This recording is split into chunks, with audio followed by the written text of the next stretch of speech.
편안한 태도, 위험한 때를 생각한다.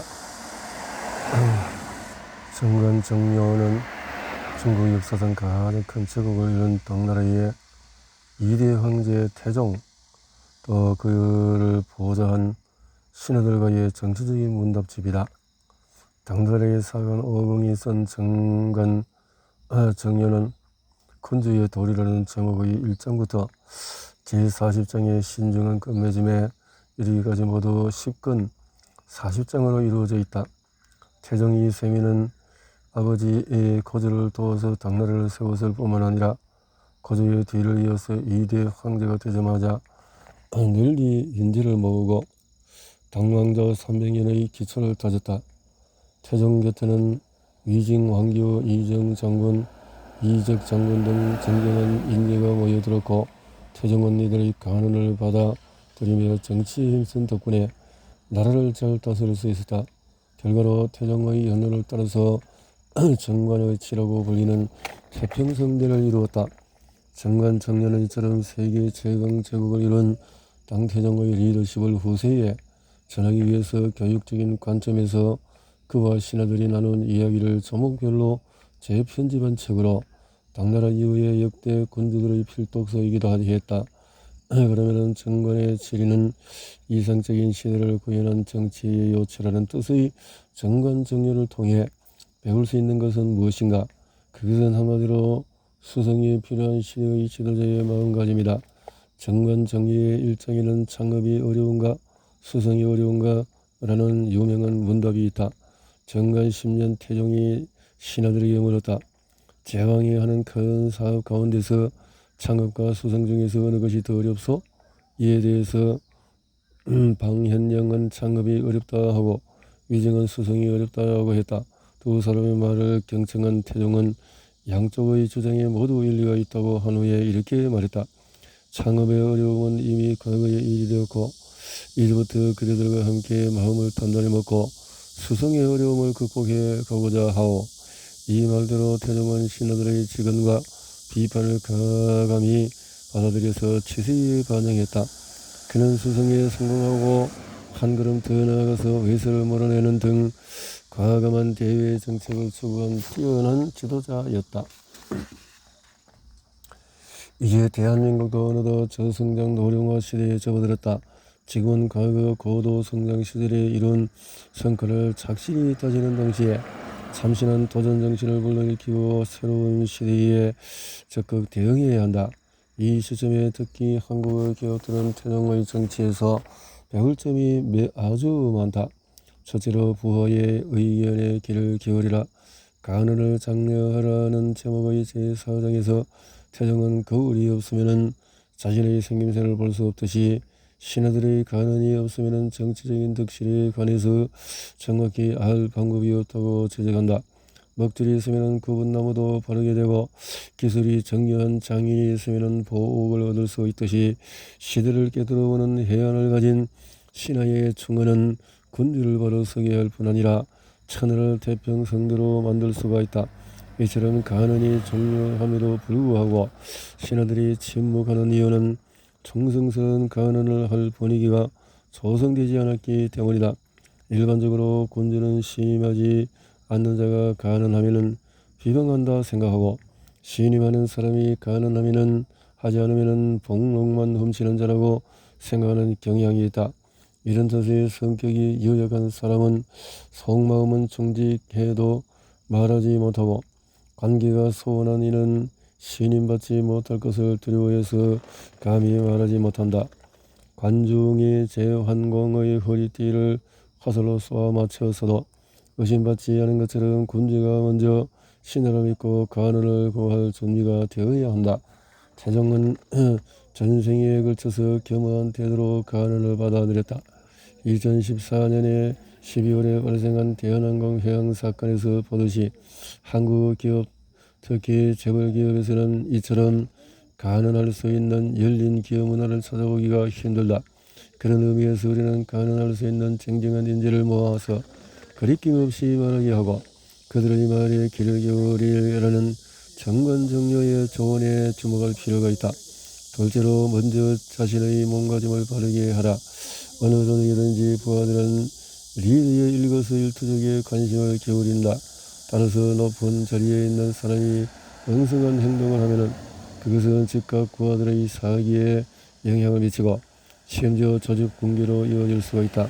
태종은 이 점에서도 스스로에 대해서 경계를 게을리지 않았다. 그는 이렇게 말했다. 천하가 평안하기를 바란다면 먼저 자신의 자세를 바르게 해야 한다. 나는 언제나 자신의 파멸을 낳는 것은 바로 자신의 욕망이라고 생각한다. 군주가 한마디라도 도리에 어긋나는 말을 하면 민심은 뿔뿔이 흩어지고 반란을 도모하는 자가 나온다.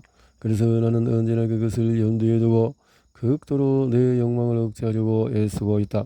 당태종은 이런 각오로 국정에 임하고 늘 솔선수범해서 자신의 자세를 바르게 하려고 노력했다. 이처럼 지도자가 솔선해서 스스로 자세를 바르게 하면은 부하들은 자연히 그것을 본받고 결국 조직에는 건강한 긴장감이 흘러넘친다. 셋째로 철저히 긴장감을 지속시키라. 누구나 새 보직을 받으면 새로운 결의를 다지고 긴장해서 업무에 임한다. 더욱이 기업의 최고 경영자 자리에 오르면 당사자는 더더욱 강하게 스스로를 채찍질한다. 그러나 긴장감을 계속 유지하는 것은 결코 쉬운 일이 아니다. 많은 경우에 시간이 지나면서 서서히 긴장이 풀리고 안이한 태도가 뿌리내리기 시작한다. 정관정년의처럼 최초의 긴장감을 지속하지 못하는 지도자는 조직의 우두머리로 실격이라고 단언한다. 일장의 군주의 도리 끄트머리에는 다음과 같은 대화가 나온다. 정관 15년 태종의 곁에서 모시는 신하들에게 말했다. 천하를 지키는 일이 쉬운가 어려운가? 위장이 대답했다. 매우 어렵습니다. 태종이 말했다. 사명하고 능력 있는 자를 임명하고 가언을 받아들이면 되거늘 어찌 어렵다고 하는 것이오? 위장이 말했다. 예로부터 내려오는 제왕들을 살펴보면은 그들의 상황이 위급할 때는 해명하고 재능이 있는 사람을 임명하고 가언을 받아들였습니다. 그러나 일단 천하가 안정되고 살기 좋아지면 반드시 게을러졌습니다. 천하가 안정되고 편안한 상태에 기이어서 나태해지려 할 때는 가언하는 자가 가언이 받아들여지지 않을 경우 자기 앞날을 염두해서 모조리 말하지 못했습니다. 그 결과로 나라의 세력이 나날이 약해져 결국 위급한 지경에 이르렀습니다. 성인이 편안할 때도 위험한 때를 생각한 까닭은 이런 상황이 발생하는 것을 피하기 위해서였습니다. 편안한 생활을 하면서도 두려운 마음을 유지할 수 있으면 어찌 어렵다고 할 수 있겠습니까? 여기서 핵심은 편안할 때도 위험한 때를 생각하는 말이다. 불교에도 다음과 같은 구절이 나온다. 역경을 참아 이기고 형편이 잘 풀릴 때를 조심해라. 태종이 이 점을 잘 알고 있었다. 그래서 그는 이 장에서 정치의 요체에 이렇게 말하고 있다. 나를 다스리는 것과 질병을 치료하는 것에는 어떠한 차이도 없어. 환자의 상태가 좋아졌다고 생각하면 잘 보살펴야 하고 만일 다시 발병해서 악화되면 반드시 죽음에 이를 것이기 때문이요. 나를 다스린 것 또한 그러하니 천하가 조금 안정되면 더욱 조심하고 삼가야지. 상관없다고 하여 교만하게 굴거나 사치스러운 생각을 하면 틀림없이 멸망에 이를 것이야.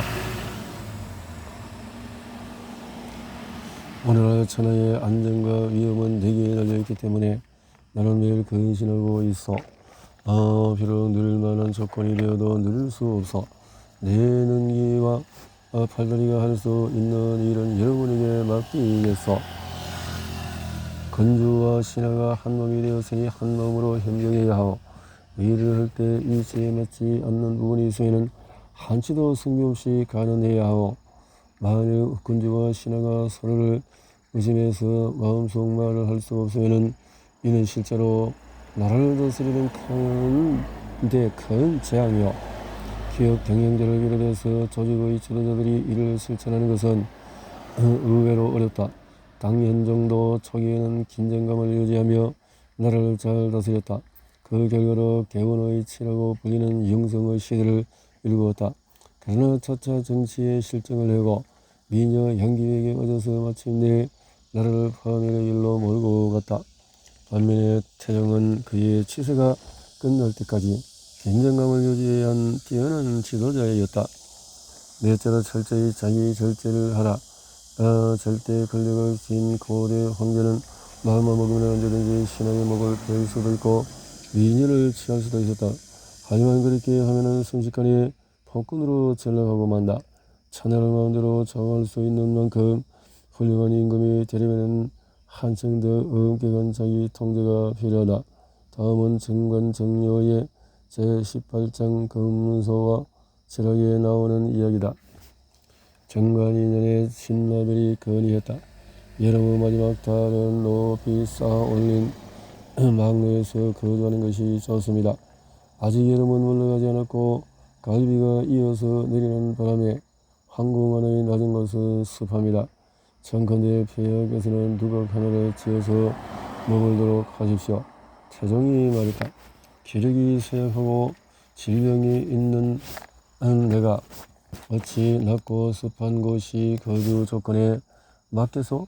그러나 만일 내가 그대들의 요청에 동의한다면 낭비가 많을 것이요.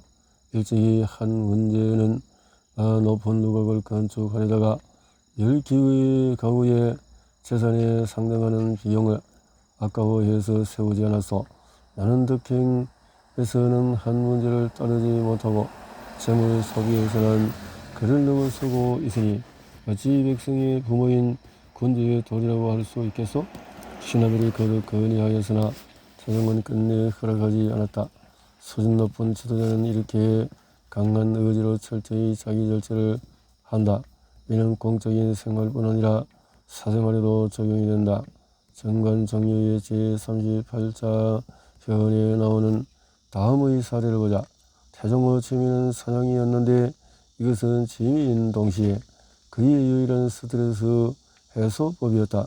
그런 그에게 충신 위증이 이렇게 가난했다. 신은 최근에 폐하께서 직접 맹수들과 격투하느라고 아침에 나갔다가 저녁에 돌아오신다고 들었습니다. 천하 대왕이 황량한 들에서 어리석은 행동을 하고 깊은 숲속까지 달려들어가고 무서운 불을 빨린다고 들었습니다.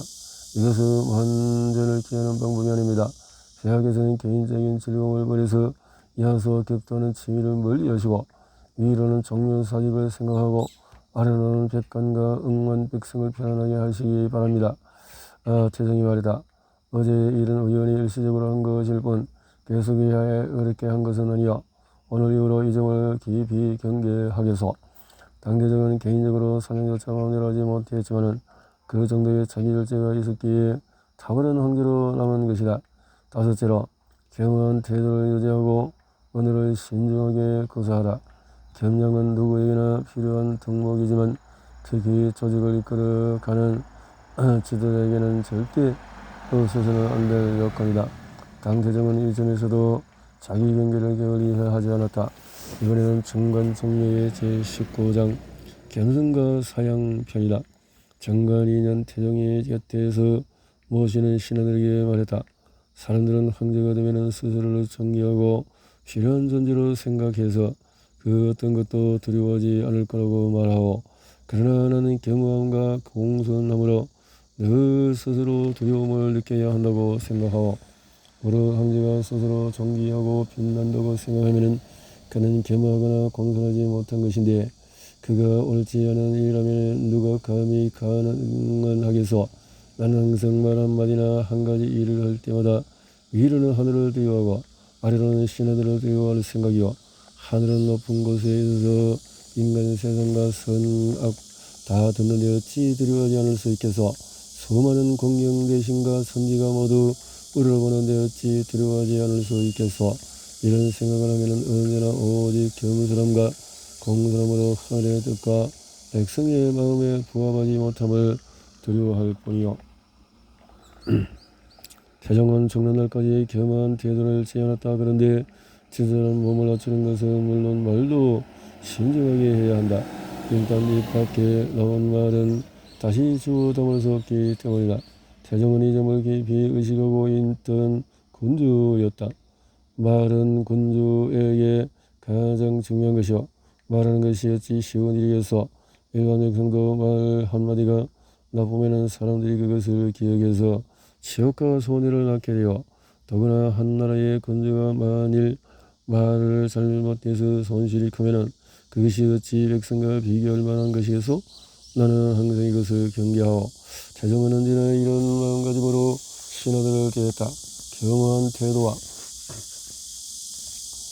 신중한 연호고서는 정건정력을 말하는 리더십의 5번째 요체다.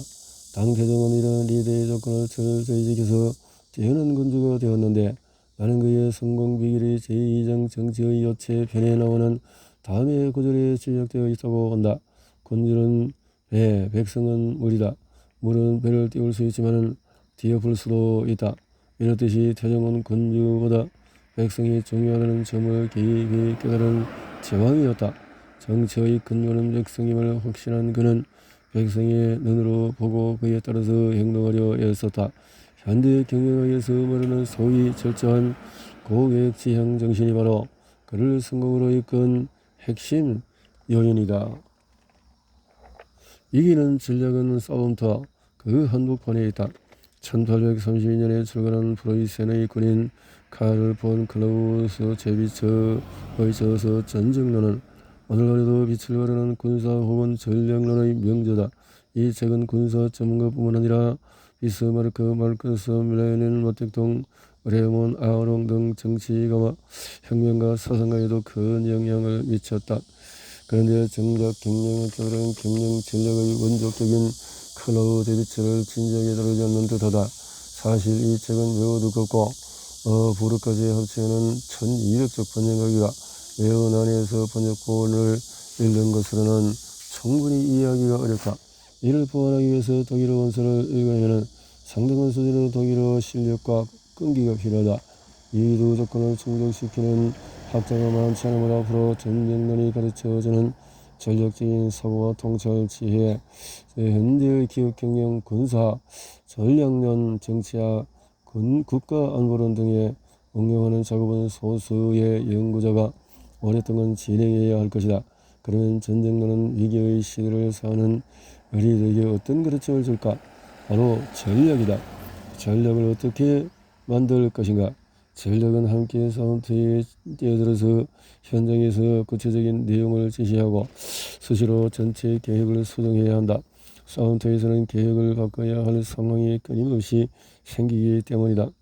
그래서 흔히 전략은 장기적이고 단기적이 아닌 큰 그림이며 집권적이라고 분권적이 아닌 것이라고 생각한다. 이것은 틀린 말이다. 사실 전략은 매우 포괄적이다. 클라우제비치는 일찍부터 이른바 전략의 포괄성에 주목했다. 전략은 결코 고차원적인 이론인 것이 안되며 어디까지나 실행과 연결되어야 한다. 또한 전략은 큰 목표를 시야에 놓치지 않고 끊임없이 피드백을 받으며 적절히 상황에 적응시켜야 한다. 결국 전략은 전설은 경영 현장에서 말하는 운영과 뚜렷이 분리할 수가 없고 분리해서도 안 된다. 전략이라 할지라도 이 일이 터진 뒤에 날마다 수시로 들어오는 정보를 접한 뒤에 그리고 실제로 전투에서 성공한 뒤에야 지시를 내리는 경우가 많다. 그러므로 불확실성의 정도에 따라서 나중에 쓸 수 있는 예비 병력을 확보하는 것은 전략적인 지휘의 필수 조건이다. 현장은 불완전한 정보와 우발적인 요소가 잠복하고 있기 마련이다. 그것은 계획과 실행의 잦은 변화와 어려움을 준다. 그렇다면 실행과 연결된 전술과 운영과도 분리될 수 없는 전략 수립은 어떻게 해야 하는가? 한마디로 클라우제비치는 목표 달성 확률을 높이기 위해서 불확실성에 대비한 안전 쿠션을 마련해 놓으라고 권했다.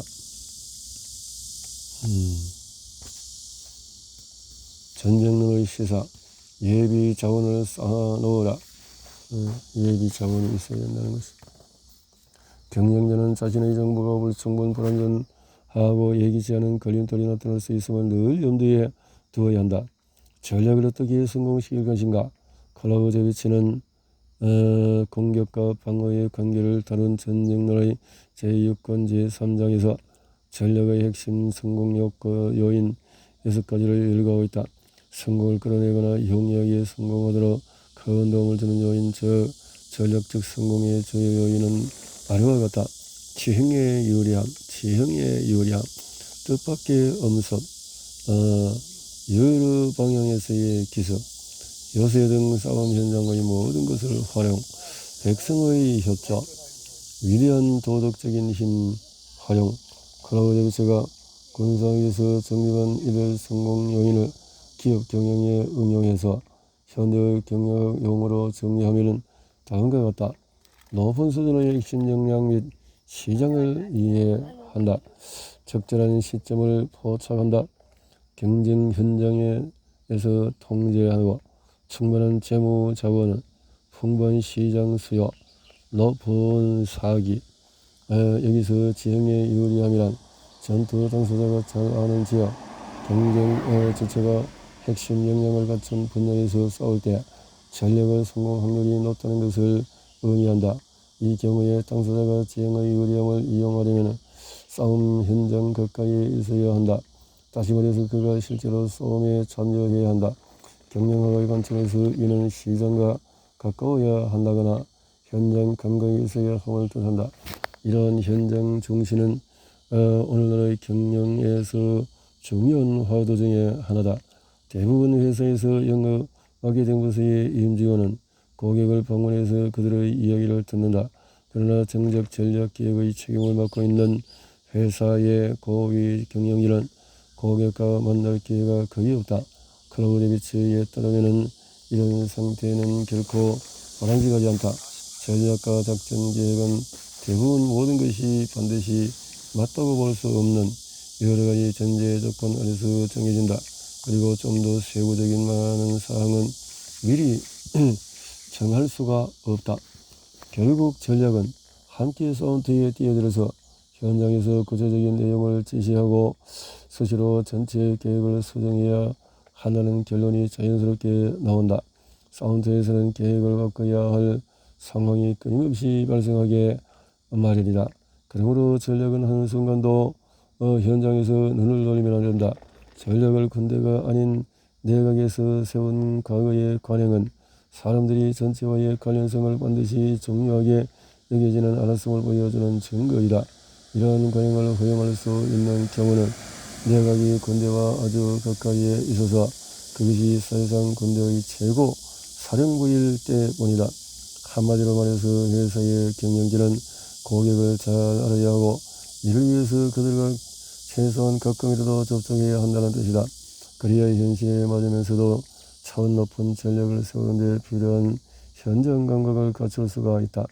어떤 사장은 일주일에 1시간씩 불만을 호소한 7명의 고객에게 직접 전화를 건다고 한다.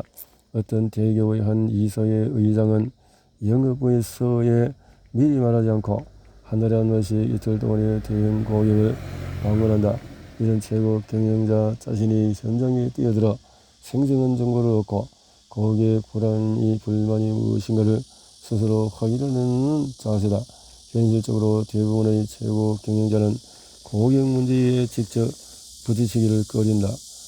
그리고 아래 사람은 윗사람의 그러한 태도를 오히려 다행으로 여긴다. 전쟁론의 시사. 세 번째는 고객과 정기적으로 접촉을 해라. 고객과 정기적으로 접촉을 해라. 네 번째는 적절한 시점을 포착하라. 기업이 가장 적절한 시점을 포착하는 것이 어려운 일이다. 그래서 현재의 경쟁사들이 많이 있는데 대체 공급, 잠정 경제사들, 구매자. 그래서 적이 전투에 투입할 부대를 어디로 이동시키는 것을 보기만 해도 알 수가 있다. 적이 어디서 강을 건널지는 그들의 준비 작업을 보고 알 수가 있는데 그들이 그런 일을 한다는 것은 강을 건너기 직전에 알려진다. 또 적이 어느 쪽에서 공격할 것인가는 통상 첫 총성이 들리기도 전에 모든 신문이 대대적으로 보도한다. 이처럼 취하려는 행동이 클수록 그것을 적이 눈치채지 못하게 할 가능성은 낮아진다. 클라우디우스가 세 번째로 꼽는 성공 요인은 여러 방향에서의 기술이다. 그러면 그가 말한 사운드를 통제해야 할 경쟁 현장으로 보고 이 요인의 경영학적인 시사점을 생각해 보자. 마이클 포터에 따르면 5가지 요소를 모두 통제해야 시장에서의 성공이 오래 지속된다. 그래서 전쟁론의 시사, 경쟁 현장을 통제해라. 공급자 경쟁하도록. 또 현재의 경쟁사들, 그래서 현재 시장을 독점하고 있거나 인수합병으로 독점할 상황이라면 그럴 필요는 없지만 가격 보장 전략 같은 세련된 정책으로 경쟁사들의 행동을 예측 가능하게 만들어서 그들이 파괴적으로 행동하지 못하게 하라.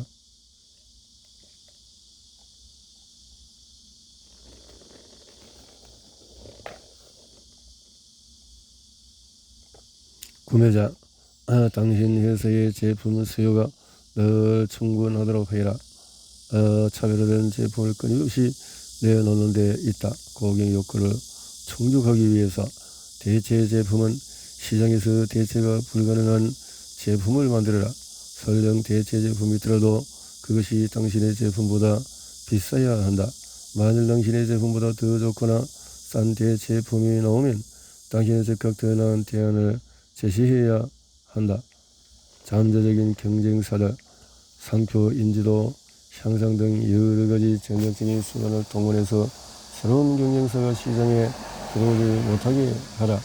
만일 잠재적인 경쟁사가 우리가 시장에 들어가면 값이 떨어져서 수익 전망이 어두울 것이라고 판단하면 회사는 시장 진입을 포기할 것이다.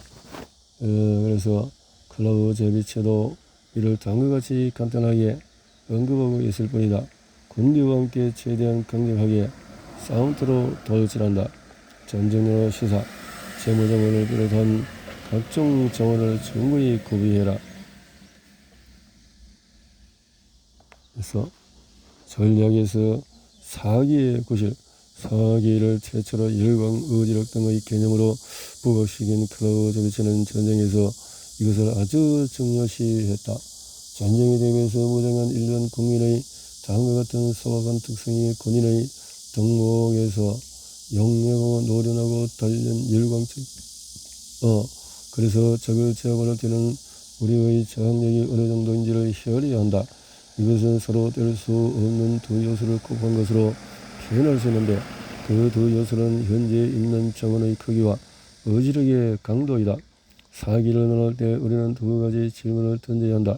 첫째, 우리가 성공할 때까지 버틸 수 있을 만큼 사기가 충분히 높은가? 둘째로, 우리가 이겨낼 수 있을 만큼 적의 사기가 충분히 낮은가? 그래서 전쟁론의 시사, 성공 확률을 높여라. 사기를 높여라. 클라우제비체는 전쟁론 전반에서 사기, 의지력, 결의, 자신감, 도덕적 힘, 위대함 등의 정체성을 절기차게 말하고 있다. 절기차게 그것을 말하고 있다. 경영자의 자질에 대해서 또 말하고 있고, 틀림없이 망설이는 비관주의자보다 희망과 확신을 주는 지도자가 필요하다. 그래서 위대한 경영자의 4가지 덕목에서 지적 능력, 지식, 교육, 명료하고 분석력이 있고 용감하고 또 의지력이 있고 이렇게 클라우제비체의 목표는 기업이 전략을 세우고 실행하는 데 무엇보다도 중요한 것은 뚜렷한 목표가 있어야 한다. 목표를 설정하는 사람은 반드시 장기적인 결과를 고려해야 한다. 목표를 점검하라. 모든 의사 결정 및 행동에 앞서서 결정과 행동이 목표 달성에 도움을 주는 것을 반드시 스스로에게 물어라. 도움을 주는 것인가? 전쟁론 시사 10번째, 여러 목적지의 사슬로 길을 연결해라. 경영 전략에서 우연과의 중요성과 가능성의 영향. 클라우제비체는 우연의 중요성과 가능성의 영향에 대해 획기적인 글을 남겼다. 전쟁은 그 객관적인 본질로 인해서 1.5 확률 게임이 될 수밖에 없다. 단 하나의 요소만 더 있으면 그것은 확률 게임이 아닌 진짜 게임이 되는데 전쟁에는 늘 그런 요소가 있게 말이다. 그것은 바로 우연이다. 인간 활동 가운데서 전쟁만큼 우월적인 사건과 끊임없이 궁금증이 부딪히는 것도 없다. 바로 이 우연이라는 요인 때문에 전쟁에서는 원수와 여행이 아주 중요한 위치를 차지한다. 전투 병력을 어느 한 지점 배치하기는 해도 그곳에서 전투가 벌어질 가능성이 생긴다. 가능성 자체는 실제로 일어난 일이 아니지만 그것은 언제나 실제 사건이 될 개연성이 있다.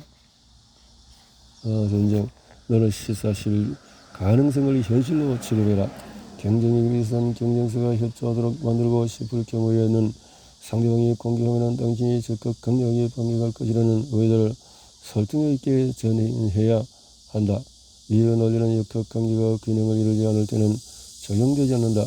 다시 말해서 당신의 회사가 너무 약해서 당신의 위협을 상대방이 심각하게 받아들이지 않으면 위협 전략을 먹히지가 않는다.